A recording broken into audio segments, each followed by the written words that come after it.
یہ پاک سید عالم صلی اللہ علیہ وسلم نے ہمیشہ قربانی فرمائی، ہمیشہ۔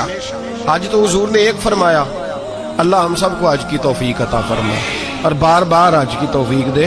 صحابہ نے 40 حج فرمائے ہیں، 50 حج فرمائے، حضرت فضیل بن عیاض نے 60 حج فرمائے۔